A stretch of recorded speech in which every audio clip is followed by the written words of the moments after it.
Ang lahat ng tao ay iniibig ng Diyos. Pinapatunayan at pinaparamdam ng Diyos ang kanyang pagmamahal sa lahat ng tao. Kaso, hindi lahat gustong manatili sa kanyang pag-ibig. May mga taong umaalis sa pag-ibig ng Diyos. Sa Aklat ng Juan, Kabanata 15, Talata 10, kung tinutupad ninyo ang aking mga utos, mananatili kayo sa aking pag-ibig.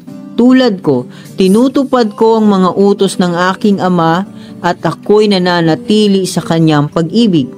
Ang mga taong piniling magsikap sumunod sa kalooban ng Diyos ay piniling manatili sa kanyang pag-ibig. Ngunit ang mga taong piniling suwayin ang Diyos ay piniling umalis sa kanyang pag-ibig. Araw-araw po, lagi tayong pumipili.